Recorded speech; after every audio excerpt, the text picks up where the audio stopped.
Assalamualaikum warahmatullahi wabarakatuh.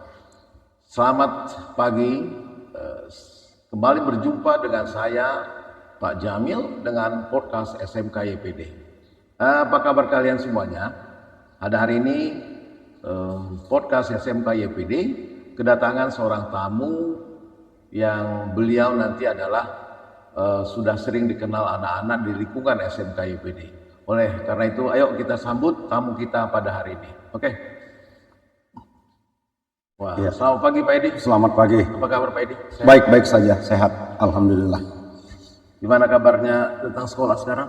Ya, situasi saat ini baik-baik saja.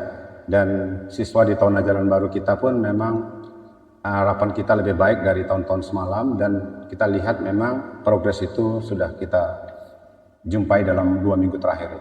Oke, Pak Edi, kami mau tahu ya, kira-kira sudah berapa lama ini Pak Edi berkarya di SMK YPD ini?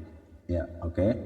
Perlu saya sampaikan bahwasannya saya juga alumni dari SMK YPD, tamat 87, wow. Kemudian 89, 87, 88 ya, tamat, kemudian 89 diajak untuk bergabung untuk menjadi salah seorang tenaga guru juga. Jadi kalau dihitung sampai sekarang sudah hampir 39 tahun. Wow, luar biasa Pak Edi. Iya. Jadi sudah banyak tahu lah ya tentang SMK YPD. Insya Allah kita jadi sudah banyak. Sekarang Pak Edi di sini di SMK YPD ini apa jabatannya Pak Edi? Iya, terima kasih. Saat ini saya dipercaya menjadi wakil kepala sekolah bidang kesiswaan yang sudah 3 tahun belakangan. Kemudian sebenarnya perlu juga saya sampaikan, di tahun 1999 saya juga sudah dipercaya menjadi wakil kepala sekolah bidang yang sama. Waktu itu jumlah murid kita hampir 1.900-an, jumlah kelas kita ada 45 kelas. Kemudian dengan perkembangan sekolah, di tahun 2000 kita tidak lagi menjabat PKS 3, kemudian di tahun 2023 yang lalu kita dipercaya kembali untuk menjadi pembantu kepala sekolah di bidang kesiswaan. Oh, jadi sudah cukup banyak tahu ya Pak Edi tentang siswa gitu ya? Iya, insya Allah, karena memang pada masa lalu kalau kita pikir-pikir jumlah murid kita jauh lebih banyak, kemudian usia kita pada saat itu dengan siswa yang sedang menimba ilmu pengetahuan itu usia rentang waktunya selisih 3-4 tahun saja, dan pada waktu itu kita banyak mengalami kendala-kendala, tapi alhamdulillah dengan pendekatan-pendekatan persuasif kepada anak-anak, humanis dan segala macam, ya semua itu bisa dilalui dengan baik. Dan di tahun sekarang ini usia kita sudah melampaui batas yang normal, ya anak-anak masih usia yang sama, tapi kita tetap bisa berakselerasi dengan anak-anak kita yang sekarang. Sekarang ini SMK YPD itu ada berapa jurusan Pak? SMK YPD saat ini terdiri dari 4 jurusan. Pertama jurusan teknik permesinan, dan ini jurusan yang dari dulu sampai sekarang itu masih eksis, walaupun jumlah persentase siswanya memang tidak begitu banyak. Kemudian jurusan teknik kendaraan ringan, ini yang menjadi potensi kita saat ini. Kemudian jurusan teknik sepeda motor juga masih potensi. Kemudian yang keempat adalah jurusan teknik komputer jaringan. Kalau dihitung-hitung jumlahnya siswa berapa? Jumlah siswa kita saat ini tidak mendekati 600 lah, tapi sekitar 500 lebih itu kita rasakan ada. Jadi begini Pak Edi, sebagai seorang wakil kepala sekolah bidang kesiswaan Pak Edi, iya. Hambatan utama itu dalam menangani siswa itu dalam kesehariannya itu apa yang paling kendala yang paling sulit? Iya, terima kasih. Jadi kendala yang kita hadapi dalam menghadapi anak-anak kita di era sekarang ini dengan era masa lalu, kalau sekarang era Gen Z, pada lalu milenial dan seterusnya itu memang kita lebih mudah pendekatannya. Karena apa? Karena di satu sisi teknologi itu tidak sampai merebak ke anak-anak kita. Kalau sekarang ini kan di Gen Z ini teknologi, informasi apapun sudah sampai ke anak-anak kita. Jadi kendalanya itu memang makin bertambah, ditambah lagi dengan situasi ekonomi keluarga, latar belakang pendidikan orang tua, kemudian situasi posisi orang tua yang tidak bersama dengan anaknya. Jadi kendalanya cukup luar biasa yang kita hadapi sekarang ini. Oke Pak Edi, ini kan dalam menangani masalah siswa kan, masalah siswa ini kan rumit ya Pak Edi ya. Iya. Dengan segala macam latar belakang siswa itu pasti pihak sekolah juga akan menghadapi berbagai macam masalah Betul, siswa. Tentu ini kan nggak bisa juga kerja atas kerja Pak Edi sendiri. Iya, Harus ada kolaborasi betul. antara Pak Edi dengan guru bidang studi itu, Iya, guru iya. wali Wali kelas Pak kelas, Edi. iya. Jadi gimana ini Pak Edi, Pak Edi bisa menjalin kerjasama dengan wali kelas ini Pak Edi? Ya, oke, terima kasih.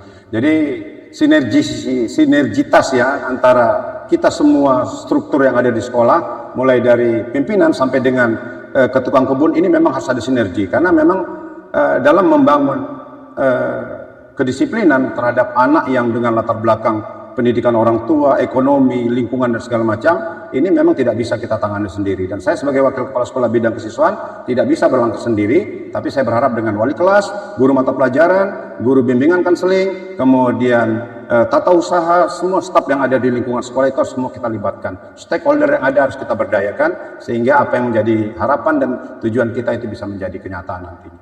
Oke Pak Edi, kan begini, siswa ini kan tidak hanya kita bentuk dari inteligensia Pak Edi, Iya. tentu kan harus ada soft skill maupun hard skill. Ini kan dalam masalah soft skill ini kan bagaimana anak-anak punya kebiasaan di sekolah sehingga nanti mereka sekolah bisa membangun karakter anak-anak ini. Nah ini apa yang selalu Pak Edi tanamkan di awal gitu misalnya? Ya, terima kasih.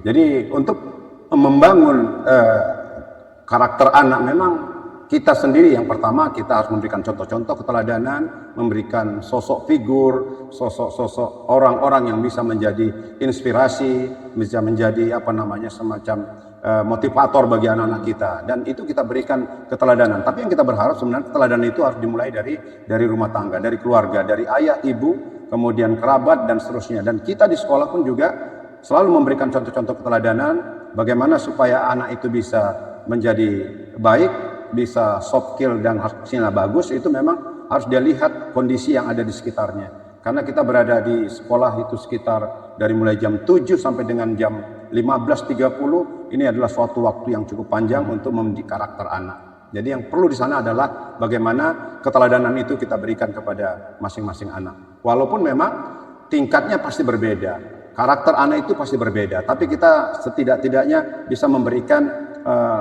40%, 50% dari karakter dia di rumah itu bisa kita tambahkan dari yang ada di sekolah. Oke, waduh ini luar biasa ini Pak Edi. Kan begini Pak Edi ya, sekolah kan punya aturan sendiri.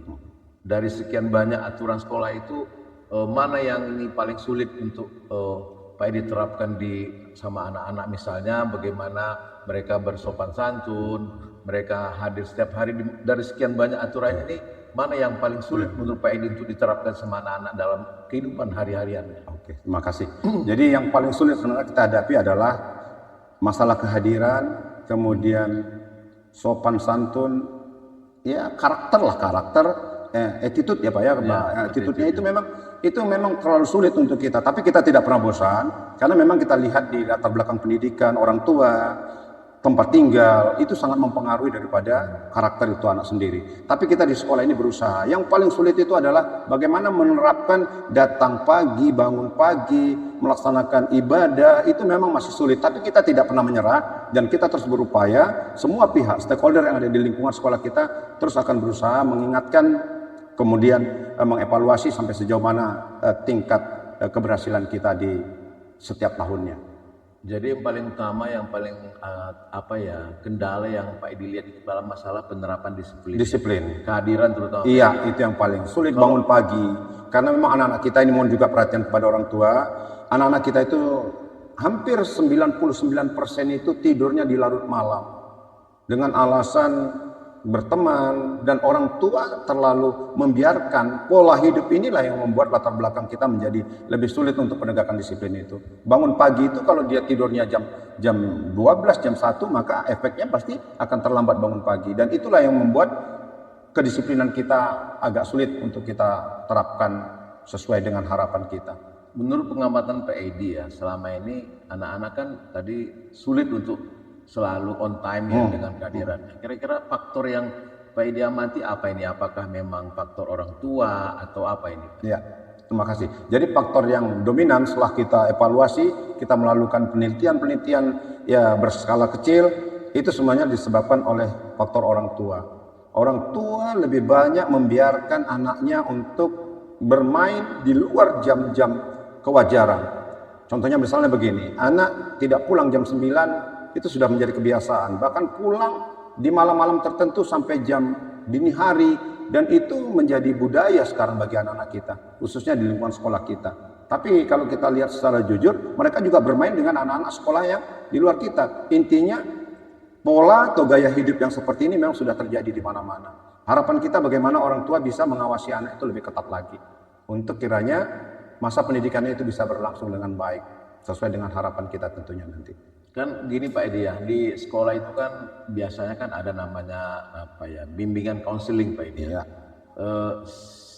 Apakah SMK YPD itu ke depannya gimana Pak Edi? Apakah memang ada rencana bimbingan konseling atau memang sudah ada, atau gimana Pak Edi menerapkan sebagai seorang wakil kepala sekolah yang harus ngajar juga Pak Edi ya? Iya. Kemudian juga menerapkan bimbingan konseling sama siswa. Ini gimana penjelasannya Pak Edi? Iya, sebenarnya dengan jumlah murid kita yang begitu banyak, tidaklah cukup seorang wakil kepala sekolah bidang kesiswaan, tapi harus ada satu badan lagi yang namanya bimbingan konseling, dan itu adalah menjadi kebutuhan wajib. Tidak mungkin kita bisa menangani sekian banyak orang dengan pola berpikir, latar belakang kehidupan, ekonomi, dan tingkat pemahaman orang tua terhadap bimbingan terhadap anak. Maka bimbingan konseling itu menjadi wajib di sekolah kita, dan itu tidak bisa ditawar lagi. Ke depan memang bimbingan konseling harus sejalan dengan PKS 3, kemudian juga harus ikuti apa-apa yang menjadi kebutuhan sekolah. Jadi ke depan memang kita berharap kepada pihak sekolah untuk membuat satu badan lagi, yaitu bimbingan konseling. Dengan bimbingan konseling, dan itu tidak cukup satu. Kalau di sekolah-sekolah negeri itu dengan jumlah anak sekian orang itu satu BK. Dengan jumlah anak yang sampai hampir 2000, mereka menggunakan BK sampai 3-4 orang. Nah, kita di YPD ini jumlah siswa kita 600, kemudian kita sebagai wakil kepala sekolah bidang kesiswaan rasanya memang tidak mampu untuk berbuat maksimal, tetapi memang ya terpaksa sambil kita mengajar sebagai guru mata pelajaran, sebagai guru katakanlah wakil kepala sekolah, kemudian ekstrakurikuler juga kita ikutkan, kemudian hal-hal lain memang agak sedikit sulit, tetapi memang kita tidak boleh menyerah, dan kita akan membantu guru-guru wali kelas itu untuk membantu tugas-tugas kita. Oke Pak Edi, terima kasih banyak, ini luar biasa ini. Oke, kepada kalian semua, silakan like, comment, and share agar podcast SMK ini bisa lebih berkembang. Kemudian begini Pak Edi ya, ini kan anak-anak SMK ini kan disiapkan untuk sekolah mereka, sekolah di sini disiapkan untuk siap menghadapi dunia kerja Pak Edi ya. Kan mereka itu sudah kelas 3 kan harus tahu mau kemana Pak Edi ya.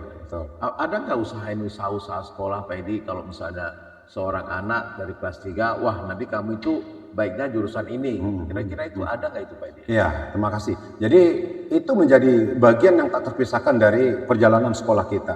Jadi kita akan terus memantau di mana potensi anak, khususnya di bidang-bidang kejuruan, itu memang akan kita prioritaskan. Kita bekerja sama dengan Auto 2000 misalnya, kita bekerja dengan Indaku, kemudian di komputer juga kita bekerja sama dengan pihak-pihak yang berhubungan dengan jaringan, kemudian di TP juga kita bekerja sama dengan pihak-pihak seperti perkebunan kelapa sawit dan segala macam. Dan itu memang kita lakukan supaya nanti pada akhirnya begitu anak-anak tamat itu dia bisa lebih mudah untuk mendapatkan pekerjaan sesuai dengan disiplin ilmu yang dia miliki. Dan itu memang menjadi agenda utama, karena memang di sekolah kita juga ada wakil kepala sekolah bidang hubungan masyarakat, Hubin, dan kerjasama industri. Di saat kelas 2 mereka melakukan PKL, di sana kita pantau, kemudian kita terus melihat bagaimana kemampuan anak, sehingga nanti pada akhirnya pada saat dia kelas 3, begitu dia tamat kita sudah bisa mengarahkan, kau harusnya kemari, kau kemari. Kalaupun memang tidak mau bekerja, kita arahkan, kau harus melanjut ke perguruan tinggi dengan jurusan sesuaikan dengan disiplin ilmu yang kau miliki. Wow, luar biasa Pak Edi ya. Jadi dengan segala masalah siswa itu selalu harus dihadapi ya Pak Edi? Pasti. Gini Pak Edi, kadang-kadang sekarang kan SMK YPD ini kan sudah lama ya, Pak Edi. Kan kadang-kadang, tapi maaf Pak Edi, kita sering selalu mendengar suara-suara yang ini. Kira-kira usaha-usaha sekolah itu Bagaimana ini Pak ini? Iya. Oke. Jadi perlu saya sampaikan juga di forum podcast SMK YPD ini, bahwasannya SMK YPD itu berdiri semenjak 1962. Sepak terjangnya luar biasa, tudingan, informasi-informasi miring, kemudian berita-berita yang menyatakan SMK YPD itu adalah sekolah yang dengan konotasi negatif, dan itu kita tidak menapik itu, tapi bukan berarti kita membiarkan dan membenarkan. Kita terus berupaya untuk bagaimana informasi-informasi yang berkembang di luar itu kita antisipasi dengan sebuah karya dan prestasi, sehingga pada suatu ketika masyarakat akan menilai secara objektif, inilah rupanya sebenarnya YPD, bukan dari berita itu, tapi secara faktual yang dihadapi di masyarakat ternyata YPD seperti ini. Sebagai contoh begini, di dalam kegiatan-kegiatan olahraga kita selalu menunjukkan kepada publik kita bisa menjadi, ya katakanlah yang terbaik dari sekian banyak sekolah. Kemudian pada suatu ketika kita bisa menunjukkan kepada publik bahwasannya SMK YPD itu supporternya ataupun ultras kita itu bisa menjadi juara kok. Wah, intinya kesan di masyarakat mengatakan YPD itu brutal, ternyata kita bisa menjadi salah satu kandidat juara sebagai supporter, sebagai ultras di SMK YPD, dan kita sendiri pun sebenarnya tidak percaya itu terjadi, tapi karena upaya-upaya yang kita lakukan sekian lama, bertahun-tahun, ternyata kita bisa. Di dalam perjalanannya juga perlu saya sampaikan, pembinaan karakter itu kita dari dulu YPD itu tidak pernah pakai dasi, pakai topi, kemudian menggunakan baju 3 itu, baju praktek, baju olahraga, baju batik, dan baju hal yang lain, itu sekarang bisa kita atur. Jadi masyarakat itu sebenarnya harus melihat secara faktual, secara nyata di lapangan, bukan hanya cerita. Tapi perlu juga kita sampaikan Pak, itu adalah satu kabar gembira juga buat kita. Semakin banyak kita diceritakan di luar walaupun sisi negatif, itu semakin berkibar sebenarnya bendera YPD itu. Jadi sekolah yang selalu diceritakan walaupun konotasinya negatif, tapi kita barengi dengan perbuatan-perbuatan negatif, positif, maka itu akan menjadi perimbangan di dalam pemahaman masyarakat di lapangan. Jadi YPD itu ceritanya begini, faktanya begini, maka mereka ambil kesimpulan ternyata YPD itu adalah di posisi yang tidak sesuai dengan apa yang disampaikan di masyarakat. Wah, luar biasa ini Pak Edi ya. Jadi gini Pak Edi, kalau dalam masa siswa itu kan ada namanya siswa yang melanggar aturan. Ya, pasti ada Pak. juga di samping melanggar aturan pasti ada juga yang bisa membawa nama sekolah, Ya, kan gitu kan. Ini kan ada antara namanya punishment and reward, hukuman dan hadiah yang berprestasi. Bagaimana sekolahnya menyeimbangkan antara punishment hubungan dengan hadiah untuk murid? Misalnya kalau anak yang memang nggak bisa disiplin, apakah ada punishmentnya? Apakah memang nanti seperti ini? Misalnya kalau ada anak yang bisa berbuat baik di sekolah, apa sih yang bisa diberikan sekolah ini kan harus kita coba jelaskan. Oke. Jadi dari sekian banyak siswa kita pasti pasti ada kendala-kendala kita dalam penegakan disiplin itu. Bahkan kadang-kadang kita sampai berbenturan dengan anak, tapi kita tidak memperluas benturan, tapi kita memberikan pemahaman kepada anak, kepada orang tua.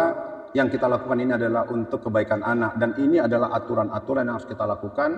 Di era modern sekarang ini, sekolah yang tidak punya aturan maka akan ditinggalkan oleh peserta didik. Justru karena itu aturan tetap harus jalan, kemudian tindakan-tindakan yang diberikan kepada anak-anak yang melanggar aturan sampai ke tingkat diskor, kemudian pada akhirnya diputuskan hubungan tidak lagi bersekolah dengan tempat kita. Dengan kata lain, kita serahkan kembali kepada orang tua karena memang kita tidak mampu memperbaiki karakternya. Tapi itu presentasinya cuma sedikit. Nah, untuk anak-anak yang berprestasi itu sampai kadang-kadang kita memberikan reward yang sebenarnya di luar nalar kita. Itu anak-anak yang diberi fasilitas uang sekolah, kemudian diberikan kemudahan-kemudahan di dalam urusan-urusan sekolahnya. Kemudian tentu orang tua juga kita sampaikan bahwasannya terima kasih atas dukungan anaknya, dukungan orang tuanya kepada sekolah ini, sehingga anaknya itu bisa melakukan yang terbaik di sekolah kita. Dan itu tentu harus kita berikan apresiasi dalam bentuk apa saja kita berikan. Itu dia yang kita Tadi dari berdasarkan Pak Edi begini ya, Pak Edi juga di samping wakil kepala sekolah kesiswaan juga seorang guru Pak ya. Iya. Sementara di satu sisi lagi harusnya menurut Bapak itu sekolah harus punya bimbingan dan konseling. Iya. Guru, wakil kepala sekolah harus juga jadi bimbingan konseling. Gimana Bapak ngatur waktunya? Iya, dan ini sebenarnya kan kadang-kadang agak sulit sih sebenarnya. Tapi dengan kondisi waktu jam sekolah itu sekitar 9 atau 8 jam, kita bisa membagi waktu, dan memang ini sangat-sangat sulit sekali.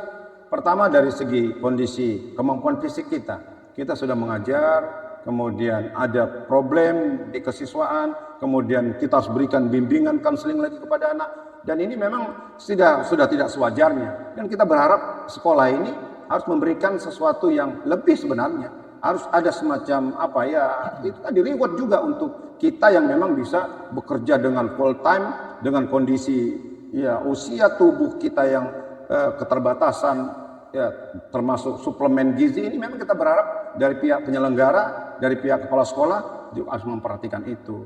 Kalau memang tidak memberikan pos baru bimbingan konseling, jadi tugas yang kita emban itu konseling iya, kemudian pendidikan karakter juga, kemudian masuk di kelas lagi. Oke, kalau masuk di kelas memang itu adalah kewajiban kita sebagai guru, tetapi bimbingan konseling, kemudian pembinaan anak, sampai kadang-kadang kita harus berkunjung ke rumah orang tua, melihat kondisi anak, melihat orang tua yang bermasalah, anak yang bermasalah, itu kita lakukan dengan waktu dan orang yang sama. Terkadang kita untuk meringankan, kita minta bantuan dari wali kelas, dan wali kelas inilah yang selalu kita ajak untuk berkomunikasi bagaimana anak yang sudah di tingkat kenakalannya yang sudah hampir melebihi, kita diskusikan, kemudian kita berkunjung ke rumah orang tua, kemudian kita ambil jalan tengahnya sehingga kita bisa menjalankan itu. Intinya pihak sekolah harus memberikan reward kepada ya saya khususnya gitu dibandingkan dengan ya tim yang lain, karena ada beberapa tugas yang memang seharusnya tidak saya kerjakan. Karena menyangkut tentang bimbingan konseling itu harus ada posnya. Tapi karena memang belum ada, kita terpaksa berkolaborasi lah di dua posisi itu. Wah, ini luar biasa ini Pak Edi, tugas Pak Edi ini. Guru, wakil kepala sekolah, bimbingan juga jaga konseling sebagai juga. BP. Iya. Bapak sanggup itu? Sampai saat ini sanggup kalau dari segi tanggung jawab. Tapi setelah pulang dari sekolah, nggak bisa dipungkiri. Kita pasti kalau istilahnya HP lowbat sudah sampai 0% gitu. Tapi di sekolah kita usahakan tetap 99,9% kemampuan baterai kita. Cuman itu kan memang memerlukan sebuah stamina, semangat, dan ya siap untuk menerima kritikan apapun. Ya, orang mengatakan untuk apa, kamu jadi apa, itu sudah bisa kita makan. Itu sudah biasa kita dengarkan, tapi kita tidak berpikir seperti itu. Kita berkeyakinan kalau kita bekerja tulus, ikhlas, pasti Tuhan akan memberikan apa yang menjadi harapan kita, minimal kesehatan dan kekuatan untuk menjalankan tugas. Saya yakin karena itulah maka kita bisa menjalankan tugas ini dengan baik. Kalau misalnya Pak Edi kan, ini kan siswa ini kan ada dua sisi Pak Edi ya. Ada yang bermasalah dengan disiplin, ada yang sukses dengan binaan Pak Edi.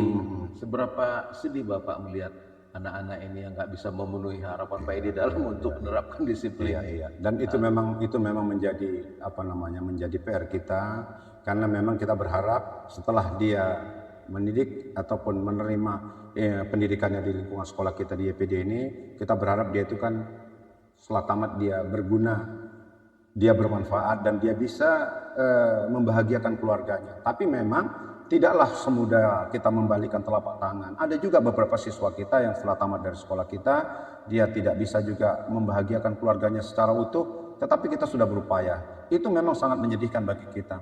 Tetapi kita sebatas apa kita bisa melakukan, kita sudah berusaha, kita sudah berikhtiar untuk bagaimana dia tamat nanti bermanfaat untuk dirinya, bermanfaat untuk keluarganya. Tapi walaupun dalam perjalanannya ada seperti itu, ya itu mungkin sudah suratan ataupun sudah garis tangan. Tetapi untuk anak-anak yang memang sukses, kita berikan apresiasi, kita bahagia. Bagi anak-anak yang berprestasi misalnya ya, itu kompensasi apa yang ada bisa dari sekolah itu? Iya.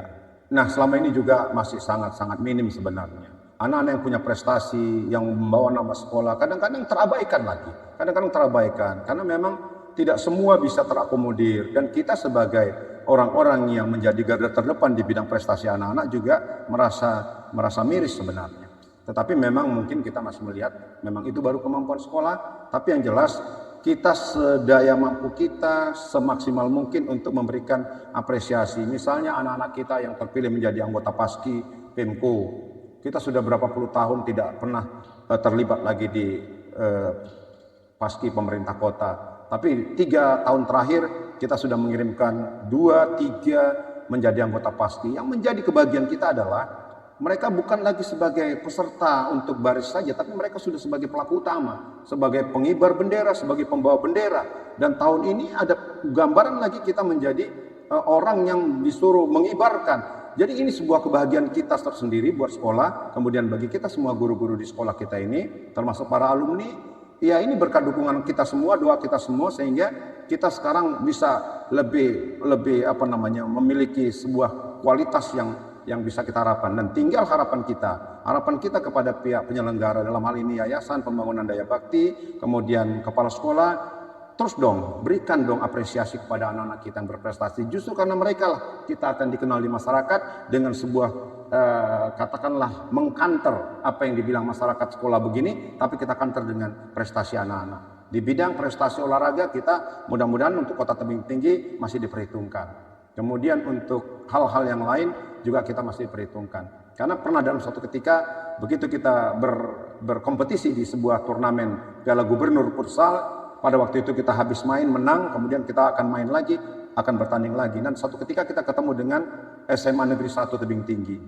Pada saat itu mereka tidak tahu kalau saya adalah guru SMA Negeri 1, guru YPD. Mereka berbicara di sebuah rumah makan, mereka katakan YPD akan kita hadapi setelah ini.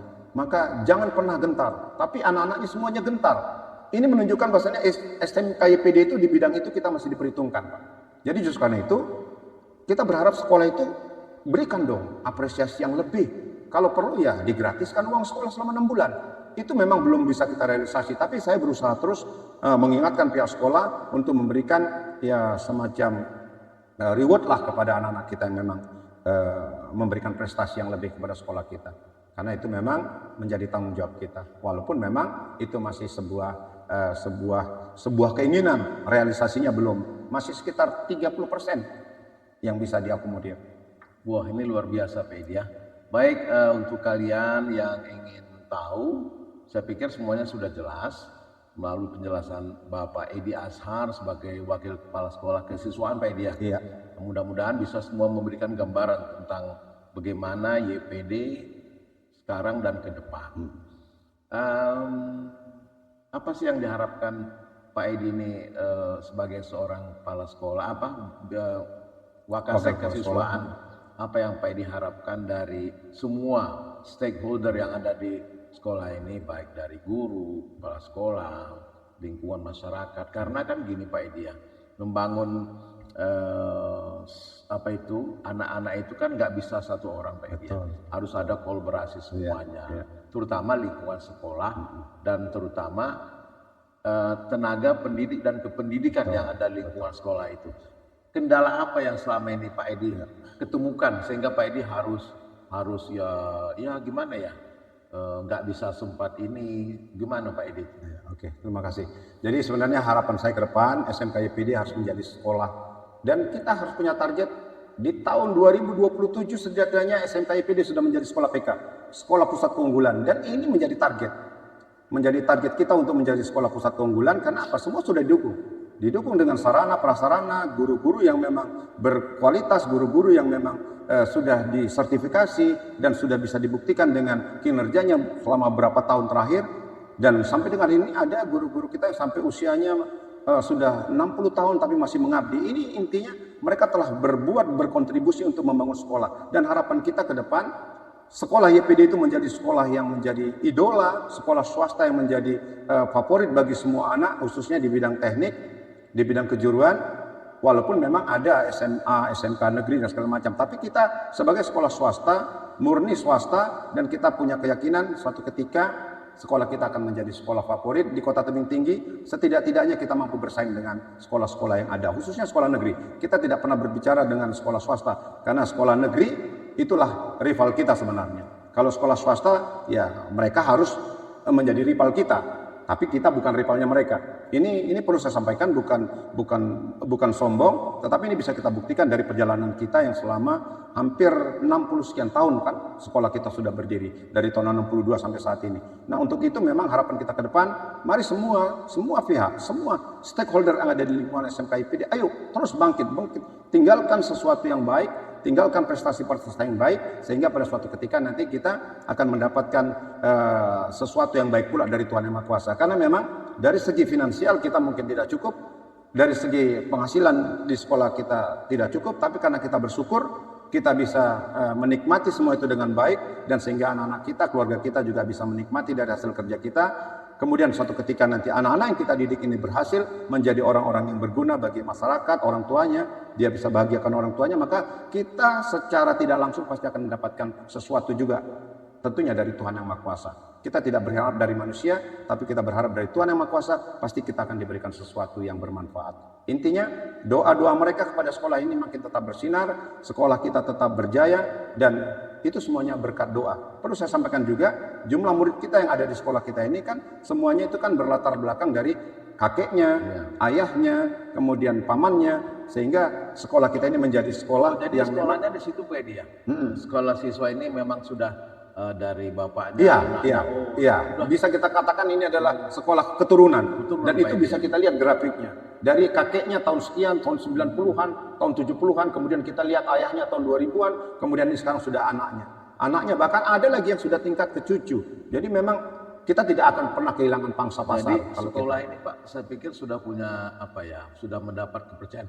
Iya. Maka saya katakan tadi, pangsa pasar kita udah jelas. Pangsa pasar kita adalah dari keluarga besar SMK IPD yang memang dari tahun 62 berdiri sampai saat ini, maka siswa kita itu ya datang dari keluarga-keluarga yang sudah mengecap ilmu pendidikan di sekolah Jadi kita.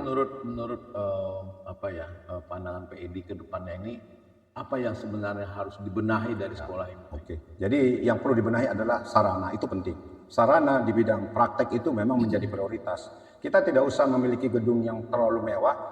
Kita butuh bagaimana sarana praktek itu memang memadai. Kalau bangunan saya rasa masih layak bangunan kita. Tinggal lagi bagaimana sarana praktek itu ditingkatkan. Kemudian memberikan pelatihan-pelatihan kepada guru-guru kita di bidang teknik. Kemudian ya memberikan juga, saya berharap di tahun ajaran 26-27 ini kita mengambil guru apa namanya itu, guru yang kita ambil dari misalnya di Auto 2000 kita ambil tenaga ahlinya, guru apa istilahnya itu. Jadi kita datangkan dia, kita minta berikan ilmu yang terbaik, ditambah lagi berkolaborasi dengan guru kita yang ada. Jadi dengan demikian maka sekolah kita ini akan lebih baik.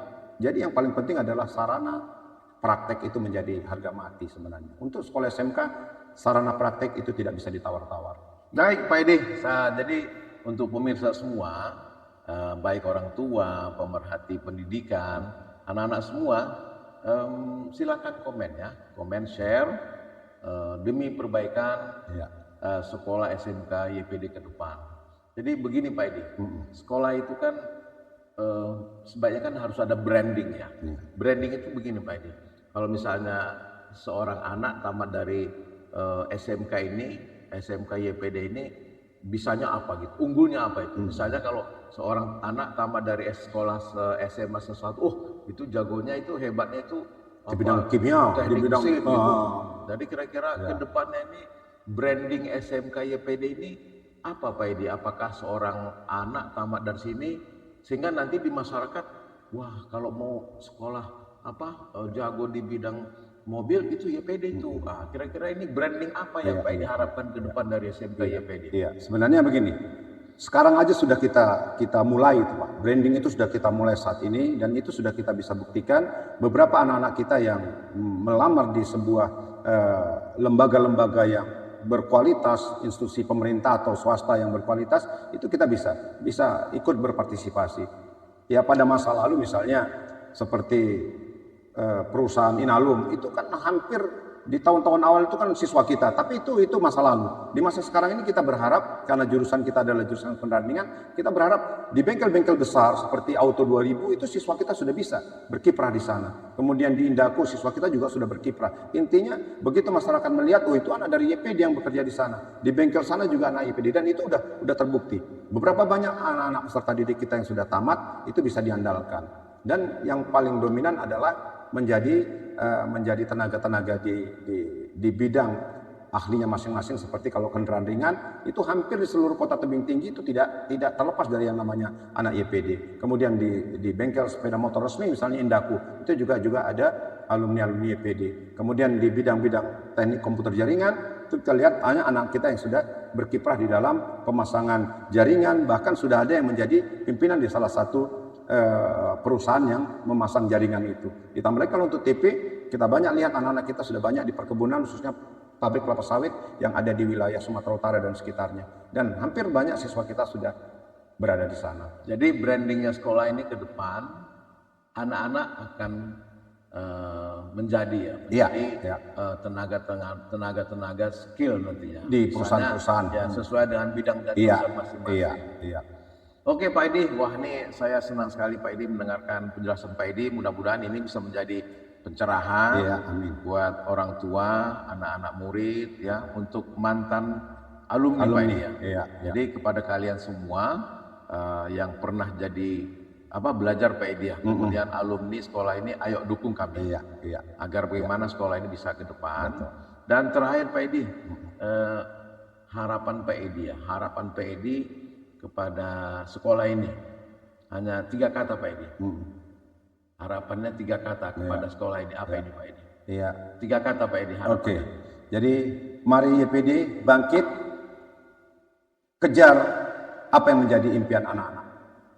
Bangkit, kejar apa yang menjadi cita-cita. Bangkit, kejar dan capai cita-cita.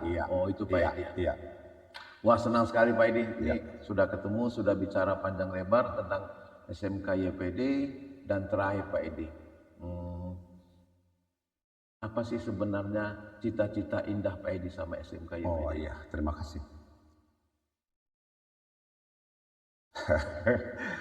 Hampir tersenyum. Cita-cita indah Pak Edi apa harapan sekolah ini? Baik sama anak-anak, guru, lingkungan sekolah.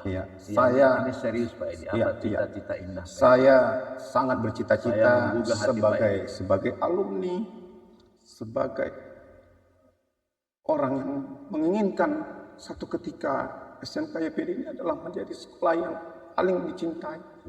Dan suatu ketika kita akan mendapatkan berkah dari sekolah itu harapan saya. Itu Pak Edi ya? Iya. Guru-gurunya Pak Edi gimana? Guru-guru kita berharap, mari kita sama-sama bekerja di sekolah kita ini. Ayo, inilah rumah kita. Inilah tempat kita berkarya. Inilah tempat kita mengabdi kepada generasi muda kita. Dan inilah sumbangsi kita kepada negara. Inilah karya terindah. Bagi Bapak Ibu guru inilah karya. Murid dengan guru ini gimana Pak Edi? Memperlakukan guru ini harus jelas memang. Kita berharap dari pihak penyelenggara, dari pihak kepala sekolah, ini harus memperlakukan guru itu sebagai manusia. Dan siswa kita pun harus kita manusiakan. Jadi berikanlah yang terbaik untuk guru-guru kita. Karena dengan memberikan yang terbaik kepada guru-guru kita, maka dia akan memberikan yang terbaik untuk anak-anak kita. Jadi dengan demikian, apa yang menjadi harapan kita, harapan orang tua, ini akan bisa menjadi kenyataan. Tidak akan mungkin guru-guru kita bisa bekerja dengan baik kalau dia tidak mendapatkan sesuatu jaminan yang terbaik, tidak mendapatkan sesuatu harapannya, dia tidak pernah merasa diayomi, dia tidak merasa pernah diperhatikan, dia tidak pernah merasa diberikan sebuah reward. Tidak akan mungkin sekolah ini bisa baik. Tapi kalau memang penyelenggara dalam hal ini yayasan, pihak kepala sekolah, dan kita semua memberikan yang terbaik kepada guru, maka guru akan memberikan yang terbaik untuk siswa-siswanya. Dan itu tidak mungkin kita tidak dapatkan. Wah, saya luar biasa Pak Edi. Ini saya sangat terkesima ya, sampai Pak Edi itu sebagai seorang guru rasanya tersentuh Pak Edi ya. Ini luar biasa. Mudah-mudahan ini semuanya menjadi harapan dan cita-cita kita ke depan. Oke Pak Edi, saya pikir ya terima kasih banyak atas kehadirannya di podcast SMK YPD ini. Mudah-mudahan bisa memberikan pencerahan, masukan sehingga nanti ke depan mereka-mereka yang orang tua itu bisa lebih tahu banyak. Ya. Jadi kepada kalian semua jangan ragu ya, silakan like, comment, and share sehingga sekolah ini bisa berkembang. Oke, sampai Pak Edi, terima kasih banyak sudah bergabung dengan kita podcast sampai harapan kita sukses ke depan Pak Edi. Oke, terima kasih banyak Pak Edi. Sukses Pak Edi. Sama-sama.